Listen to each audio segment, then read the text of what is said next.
Hello and welcome to the Horror of It All Movie Podcast, video edition. I'm Eric. This time I'm going to be finally doing my top 10 favorite horror movies of the year 1984. Now, I have done years 80 to 83. In case this is the first video you're watching and you're curious, you can go back to other episodes in this particular series that I'm doing. I will be doing an episode for every year in the 1980s, 85, and so on will be next. So I think I'll just jump right into it. My number 10 is a bit tricky because 8 and 9 have gone back and forth, and I decided I was going to give it to something that I find doesn't get enough credit. Unfortunately, it's out of print if you want to find the movie, but I know a lot of people aren't necessarily there to buy it. They're going to find it. I'm sure you can find it somewhere. I think it's on Tubi or something, but I'm a big physical guy, as you may know if you've watched my channel. But my number 10 of my top 10 favorite horror movies in 1984 is Disconnected.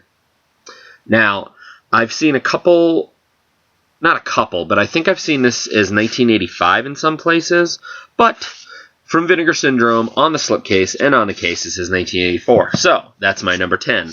It was going to be an honorable mention, so it has gone back and forth, but I don't think this movie gets the credit that it deserves. May not be for everybody. Even if you're not a fan of, say, the director's other work, like Psychos in Love, this is much more serious. This is the Gorman Buckard's, I could be saying that wrong, sorry, who did Psychos in Love, as I said, directorial debut. Disconnected is a low-budget regional slasher oddity that subverts genre expectations, leading to brutal and unsettling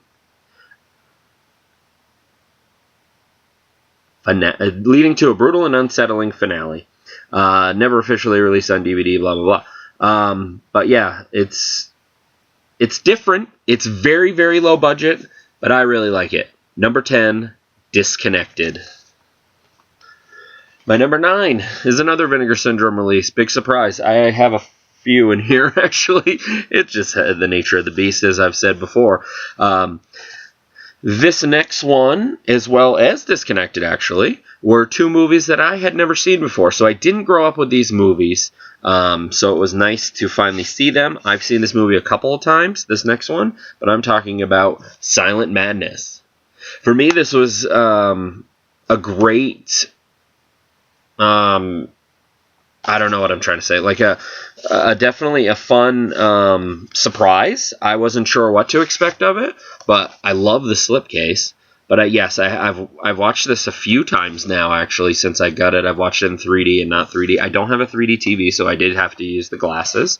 But yeah, it's maybe not a classic slasher in the usual sense, but I definitely enjoyed it. One of the few slashers produced during the short-lived early 80s revival of 3D movies. Silent Madness knows exactly what its audience wants and delivers.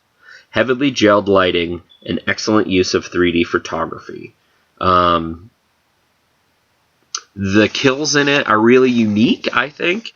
Some of the 3D doesn't necessarily land, and some of it does. It's got an interesting backstory once you find that out, or if you're like some and you've figured it out already. But, yeah, my number 9 and my top 10 of 84, Silent Madness. Like I said, amazing release. I know I always talk about the releases as well, because that's a big main part of my channel, really. But, yeah, number 9. All right. I apologize. The rest, I don't think are Vinegar Syndrome, but my number 8 of 84 is Splatter You. Another super low-budget 80s movie, 80s slasher. or as Vinegar Syndrome refers to it as, a classic of the no-budget horror filmmaking. Splatter University is a trashy and consistently absurd 80s slasher that reveals the best and worst tropes of the genre, sporting bloody kills, absurd twist, and face-smacking finale.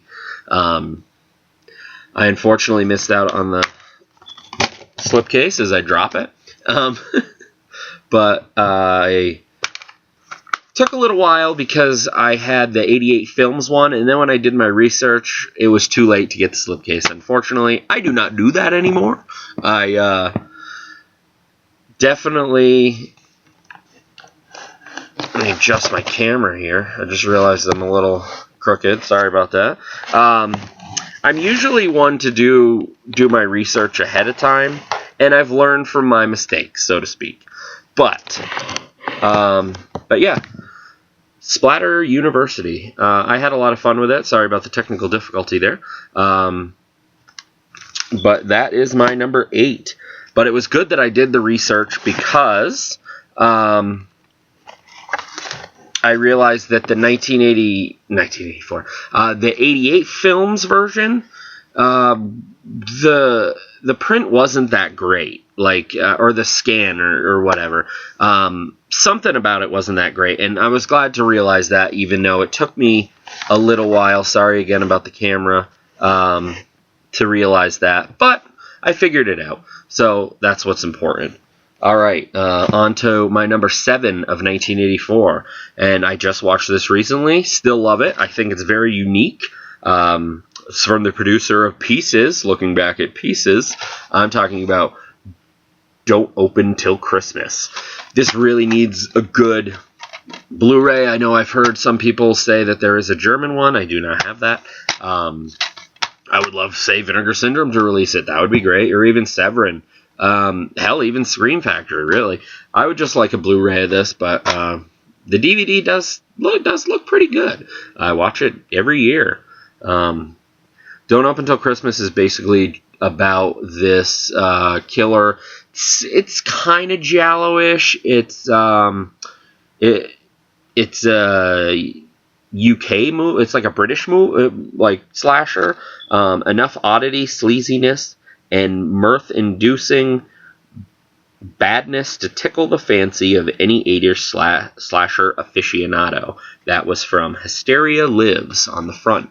But yeah, he goes around. It's a killer going around killing Santa Clauses. So yeah, it's unique. It's Giallo-esque, I think. But some of the kills are pretty brutal. So it's a lot of fun. I like it. Don't Open Till Christmas. All right. All right, we are in the top 5 now already. Awesome. From here on out, it's going to be a good mix of classics and more absurd, yeah. Well, I guess obscure stuff. My next pick is my number 5 of 1984, and that's Night of the Comet. This is a nice, fun one.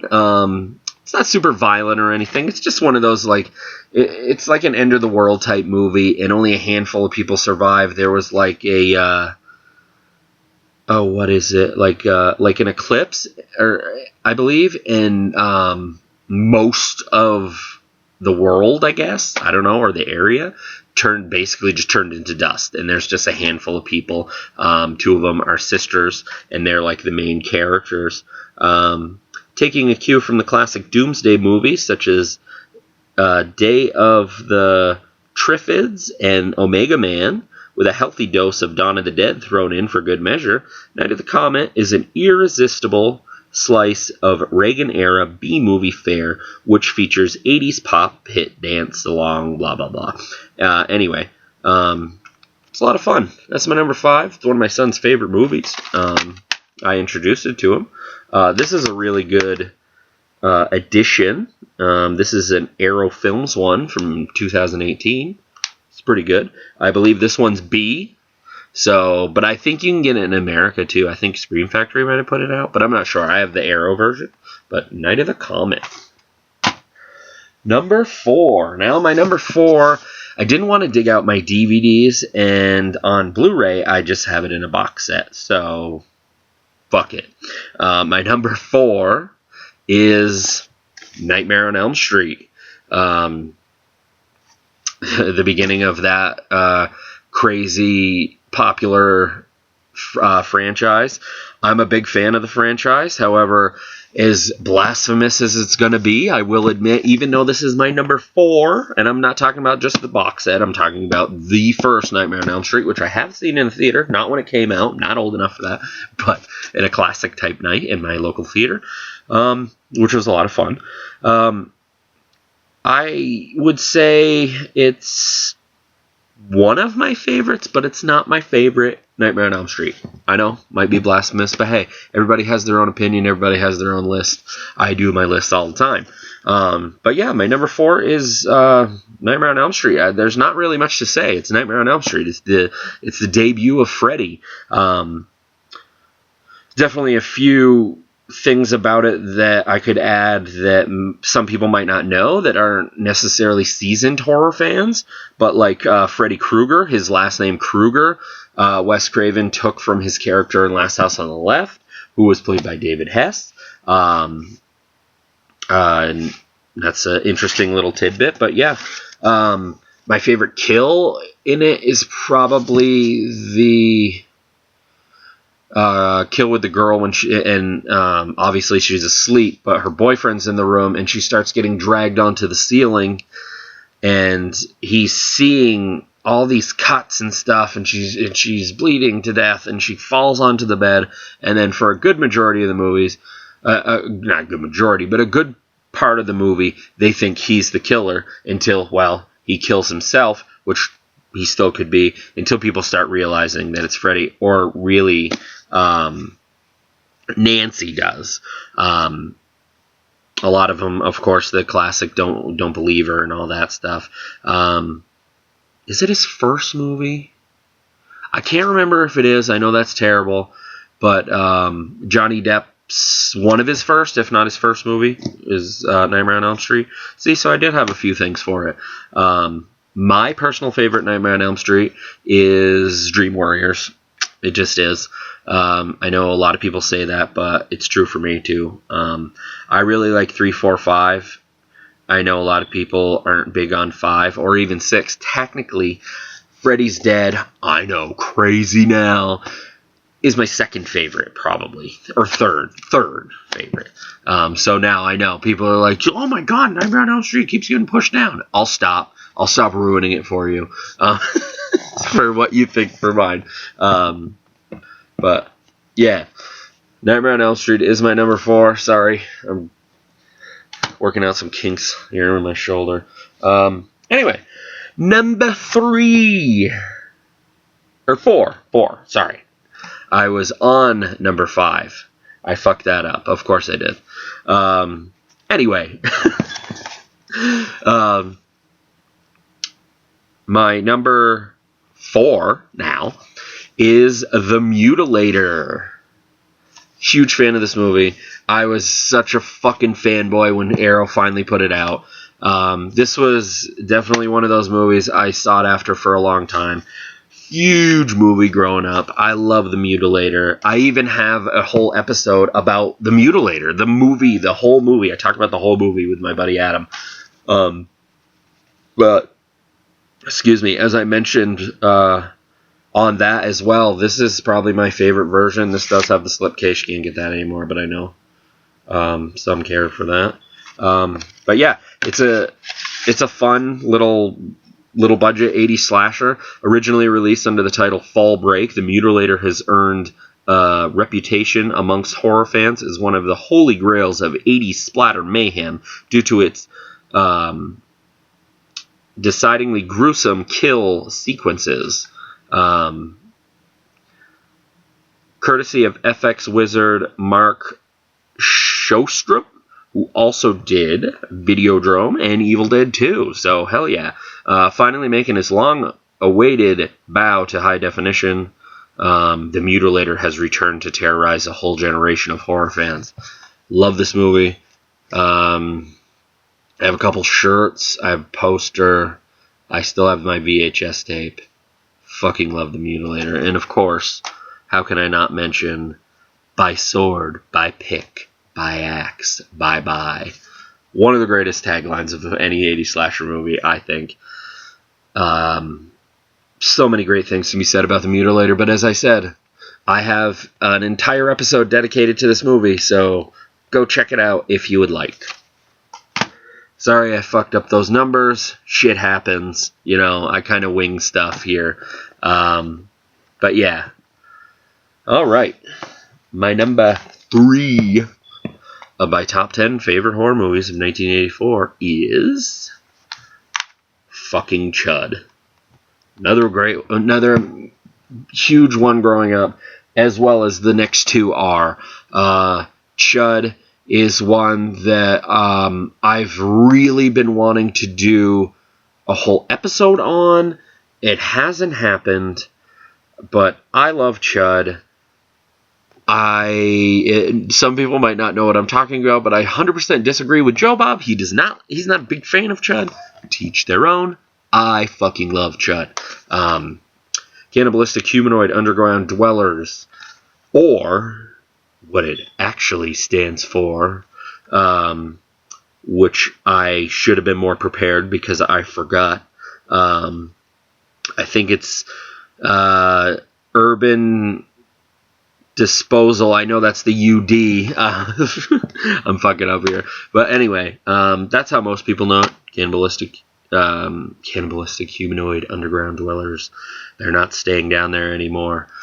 I've seen this movie so many times I can't count. Amazing addition. If anybody in the comments wants to fill me in, so jog my memory, even though I'll probably remember as soon as I hit stop on the recording what the other one is.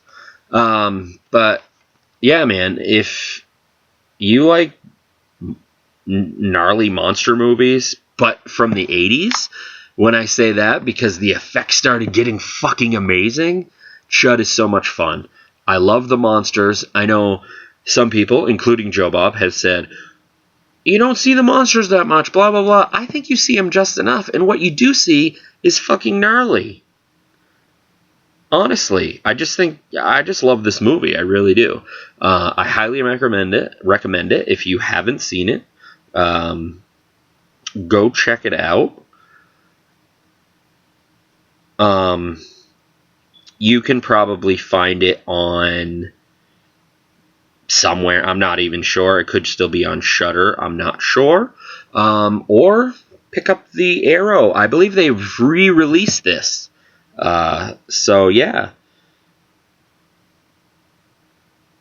Definitely a huge movie for me. Stars John Hurt. I'm fucking up all over the place on this one. John Hurt and Daniel Stern before Home Alone fame, but ironically in Home Alone they never were on screen together, but they did Chud together. Along an early appearance from John Goodman, Chud finally lurches back onto the streets with the brand new Blu-ray. I'm going to read the little synopsis in case anybody's interested, because I just love this movie so much. From the subterranean depths, it crawls, making its long-awaited debut to Blu-ray. Director Douglas Cheeks' cult 80s favorite, Chud, the ultimate underground movie experience. In downtown Manhattan, a police captain's hunt for his missing wife uncovers a series of mysterious disappearances in the area.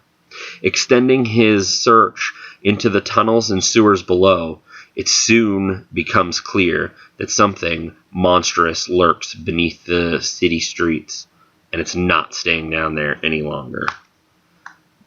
Fucking Chud. Number 3 is Chud. What else do I have here? My number 2 is also an episode I have done of my podcast. And it's also, and this might give it away, my favorite Christmas horror movie. I'm talking about Silent Night, Deadly Night, another one I just watched recently. So I got 2 Christmas movies on here. Pretty cool. So yeah, what can be said about Silent Night, Deadly Night? I mean, I know a lot of people are more partial to Silent Night, Deadly Night Part 2, and that's cool. I personally don't see the need for Part 2. I know, another blasphemous thing, I would say. Because the whole story with Part 2 is, let's just make a Part 2 and just use footage from the first one, okay? That's how it was originally. Then they decided, or the guy making it, who was told this, decided, hey, why don't I try to at least make a movie? And kudos to him. I'm glad he did that. However, all that really is I can't even remember the exact amount of time. It's not very much time. It's like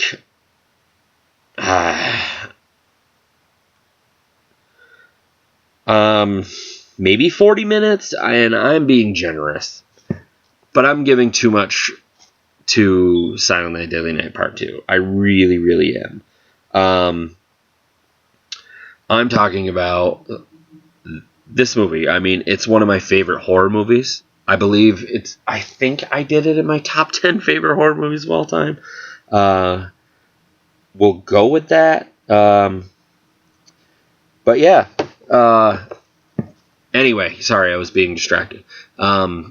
Silent Night, Deadly Night is basically it's the heartwarming story. Heartwarming, it actually says that, of Billy Chapman, who was terrorized by his parents' Christmas Eve murderer, then brutalized by a sadistic orphanage nun. Fuck her. I hate her. One of my least favorite characters of any movie ever, like in film history. But when grown up, Billy is dressed as jolly old Saint Nick, and he goes on a Yuletide rampage to punish the naughty. Santa Claus is coming to town, and this time he's got an axe. That was corny. That was cheesy. Robert Brian Wilson, who I met and was awesome. I talked to him for a while when I met him. He signed my Silent Night, Deadly Night poster.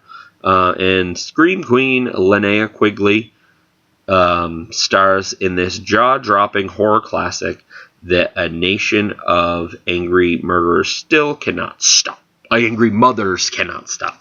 Linnea Quigley really just has like a cameo in it. She's just in it for a couple minutes, and then, spoiler alert, gets murdered, impaled on deer antlers.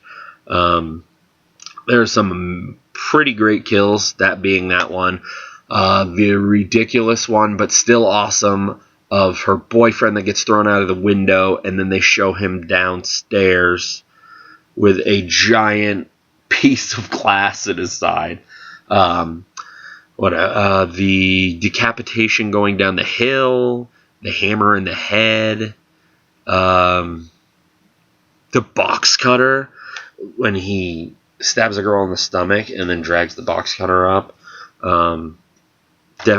Lots of great fucking kills, and this art is awesome. Kudos to Joel Robinson, who also, I flipped that, but he also signed, I don't know if you can see that, the slipcover, which I actually know Joel. I've met him a bunch of times, and he does some amazing art, and this is one of my favorites for sure. So yeah, this is my number 2. My number 1 is probably inevitable, but I gotta do it, man. I gotta do it. Friday the 13th, the final chapter. What else can be said about it? It's another one of those movies that's just a monstrous, uber giant part of my childhood. It's It's Friday the 13th Part 4. What can I say? Some of the best effects. Jason's kill is fucking amazing. Of course, they're great effects. It's fucking Tom Savini, directed by Joseph Zito. Which, as I get older, I always knew he did action movies more so than horror movies. I think he only did this and maybe one other one. I can't remember. But it's mostly action movies, and I find action movies that he's done off and on. It's crazy. But anyway, I digress. This is, of course, from the box set, the amazing box set. That's the reverse art, the kind of boring artwork for Final Chapter. I don't know, man. I love Final Chapter so much. I have went crazy with this Blu-ray. Watched literally everything multiple times. I've even done the fan commentary multiple times, but it's easy to do when Adam Green and Joe Lynch's commentary was on as far back as one of the DVDs, which I have, and I got the metal box set, and then I got the Scream Factory box set, which so far is the best. The only slight, I don't even call it a complaint, but slight little gripe I had with it was a lot of them were just ported discs. Like a lot of them don't have new special features or anything. But this one does have a new scan, so that's cool.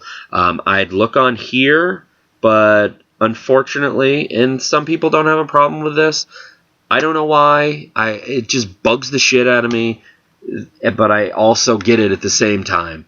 That Scream Factory doesn't put all their fucking special features on the case. There have been releases that either I miss out on or I buy them way later because I don't know what the fuck is on it. Thankfully now you can look that shit up, but when you're like in a store or like online or something and I'm just looking, I have to like do research just for a movie when I should, like especially in the store anyway, should be able to just look at it because they always say and more.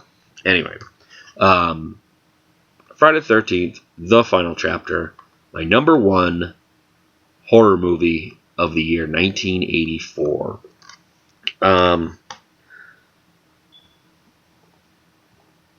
I have some honorable mentions, which I won't go into as much detail. I have mentioned at least one of these before, but I'm just gonna go through them real quick. Another great addition from Scream Factory. They do show a lot of the features on this. This almost was in my top 10, but it was hard, man. So this is definitely the number one honorable mention that was so close to being top 10. And I'm talking about Stephen King's Firestarter. I wouldn't say it's necessarily one of my absolute favorite Stephen King's. Sometime in the future, I should be doing a top 10 or possibly 5, or we haven't nailed it down yet, with my brother who does the Horror Inside podcast of our top 5 or possibly top 10 favorite Stephen King movie adaptations. This, I don't know, I don't think Firestarter would be on there, but I still really love it. It's a young Drew Barrymore that's in it. Man, I mean, there's so many like smaller roles. Like Martin Sheen is in it, George C. Scott's in it, or Kearney's in it, Louise Fletcher, David Keith. It's directed by Mark L. Lester, who did like the Class of 1984, and he's definitely done some really good stuff. But yeah, if you don't know about Firestarter, it's kind of a middle of the road, I think, Stephen King adaptation. Some people might completely disagree and be like, oh my god, what are you talking about? Middle of the road, it's great. And that's cool. But for me, it's about where it is. But yeah, Firestarter. Cool little addition here. That's the original artwork with a very young Drew Barrymore, who is the Firestarter. But yeah, so close to being in the top 10. Now I'm just going to go through these really quickly. This actually says 83 now that I'm looking at it. But I looked it up, and I believe, according to IMDb, it is 1984. If it turns out not to be, I apologize, but I still highly recommend it. And I'm not even huge on these type of movies, but of its kind, it's up there. It's the top of those type of movies. Wild Beasts. I believe it's like... I feel like it might be Italian, but I can't remember. Definitely has, let's say, Eurocult history. Disturbing urban bloodbath. Let's see. A mind-blowing... One viewing of this film will reveal that Prosperity ended his directing career as outrageous as it began. But yeah, I highly recommend this. You can get this from Arrow. Yeah, it's right here. From Severin, still, I believe. Nice little edition. I mean, it has a few interviews on it, so that's cool. But even if you're not huge into the whole like animals attack thing, still give it a shot. There's carnage and havoc and the kill scenes are exactly what you want in a movie about escaped zoo animals. Wild Beast, lots of fun. My favorite of its kind, I think. All right, I got another Severin here, and I'm going to be talking about. It's like I'm starting another podcast. Sorry. While I'm recording this, it's late. But the New Zealand splatter epic, Death Warmed Up. I haven't seen this in a long time, but I really liked it. It's super gory. It's super violent. 3 years even before Peter Jackson did Bad Taste, which is crazy. He had to be influenced by this movie. A young New Zealand filmmaker sprayed international movie screens with brains, blood, and bizarre body fluids for the first splatter movie in history of New Zealand area. That's awesome. I'm just skipping around, sorry. Relentlessly graphic and still intense story of mad doctors, nude teens, psychotic mutants, shotgun murders, power drill lobotomies. Man, I gotta watch this movie again. I do remember loving it. I did buy a t-shirt too, so I obviously loved it that much. A ride that gore will have gore hounds howling. Yeah, New Zealand's first all-out gore flick, a long-lost horror gem that keeps on giving. Death Warmed Up. Highly recommend. Check it out. Alright, we got a few more. And hey, it's not New Zealand, but we can go down under, and I'm talking about Razorback. I don't know what to really say about this. It's another fun, like, murderous animal movie, and this is a giant, like, hog. But this is an umbrella, but it's ABC, so if you haven't really seen a lot of, like, New Zealand, see, I'm on New Zealand, I'm thinking Death Warmed Up, of Australian horror, Australian cinema, that's a good place to start.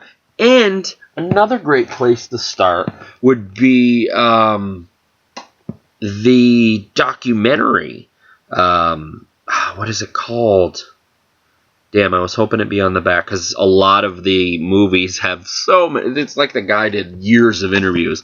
But yeah, for that type of cinema, this is one of the biggest ones I recommend, is Razorback. I'm trying to think of what it is. Bear with me here for 1 second. I am talking about... Not quite Hollywood. I knew it would only take a second. I apologize. I could edit that out, but fuck it. Next one is some Italian stuff, which again on here says 85, and I believe in like Germany it was 86 5 or 6, and so on. Came out at the tail end of 1984 in Italy. It was almost in my top 10, but I also realized, like, it's a technicality, so it may be one of those couple on here that may not technically be 1984, but according to IMDb, came out in December of 1984. I'm talking about the weird-ass fucking movie by Clyde Anderson, meaning Claudia Fragasso. I'm talking about Monster Dog. It has Alice Cooper in it. It has, featuring 2 Alice Cooper songs, Identity Crisis and See You in the Mirror. Those are both on his box set. An outrageous slice of Euro horror from Claudia Fragasso, director of the beloved Troll 2. And I know some people, I just got you there with Troll 2. I don't know if this is outrageous as Troll 2. Maybe. I personally like this more than Troll 2. Don't take any stock in that, because I know how so many people love that fucking quote-unquote bad movie, piece of shit, whatever. I remember seeing... I will say this. I'm going to get off on a tangent for a minute. I remember seeing Troll 2 for the first time. And yes, I understood where people were going, because it was quote-unquote a bad movie. And it is. I've seen so much more, way worse bad movies, like that are good and fun and whatever. But yeah, I stand by my statement. I think Monster Dog, for me, is better than Troll 2. I know that's ridiculous to some, because I know a lot of people just think this can just go in the trash, but I have a lot of fun with it. The only thing that I always found weird with it is Alice Cooper's voice is dubbed, and I'm such a giant Alice Cooper fan, so his voice is ingrained in my head, but whenever I watch this movie, it's not his voice, so it's really, really weird. But yeah, some fun Italian shit, man. I don't even know if you can still get this. If you can, highly recommend to check it out, or find it on something if you don't want to buy it. But yeah, Monster Dog. Another one in here. That's another reason why I like to do these. Sometimes I'll find older movies that I haven't watched in a while that I remember loving. I'm going to watch this again soon, for sure. It has a cool featurette interview with Claudio Fragasso and his wife, which is... They do a lot of stuff with Severin now. This is a Kino, I think. This is a Kino? It says Kino Lorber. I swear it was... Scorpion, yeah, it does say it, but their logo's not on it, so it took me a second. But yeah, Monster Dog. I recommend this little gem of a nugget of shit, I guess, to some. Not to me, but I'm a big fan of Claudio Fragasso, or Clyde Anderson. 2 more. All right. This is Lamberto Bava's, some more Italian, and as I call it, water horror, Monster Shark. This is a fun one. It's one of my favorites of its kind.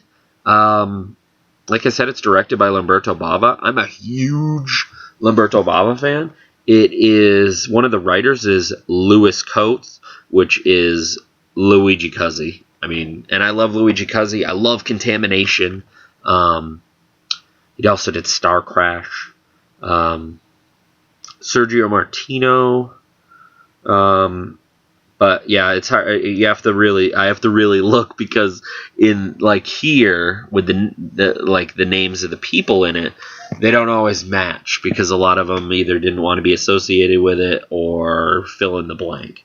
But yeah, I really like this movie. I really like Monster Shark, aka Devilfish. I prefer Monster Shark, but potato.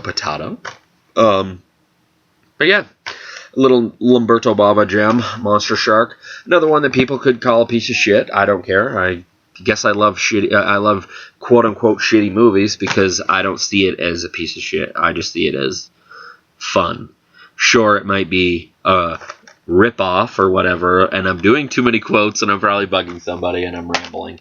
Anyway, I recommend Monster Shark. My last one's going to be really quick. I have talked about this movie before in my Vinegar Syndrome videos, and I'm talking about Bloodsuckers from Outer Space. Took me a long time to buy this. Unfortunately, because of that, I missed out on the slipcase. I don't do that anymore, as I said. I just fucking blind buy most of my shit, because Vinegar Syndrome puts out so much great shit, and I'm a fucking Vinegar Syndrome fan to the hilt. I love 99.99999% of their shit that they put out. I'm that guy. I know there's not many of them like that. A lot of people do bitch about it, or like 50-50, or even less, unfortunately. But Bloodsuckers from Outer Space is a lot of fun. It took me a while just because it just... Whenever I look at it, I don't think I was necessarily in the mood, which is weird, because why does that matter? I've changed a lot over the years when it comes to buying movies, because I started realizing I was missing out on some movies, and as I realized that over time, because I was overthinking it or whatever when I looked at it, because it just looks so bad. And it is, but it's so much fun. A low-budget, low-rent horror comedy from the writer... director Glenn Coburn. Bloodsuckers from Outer Space is a gory and silly slice of homemade regional genre filmmaking from Vinegar Syndrome, and you can still get this, I believe. I don't think the movie itself was limited. This is the reverse art. Not bad, not bad.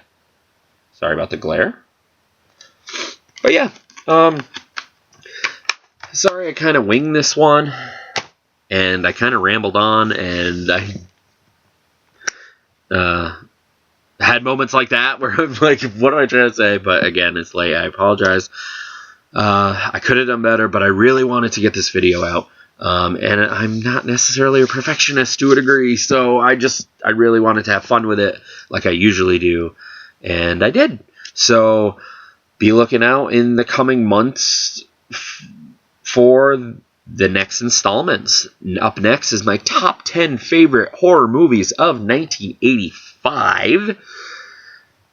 And then I'll be halfway through. So, sorry I'm kind of doling these out. I didn't really want to do them all at once, because you'll find plenty of videos in between that I've been doing.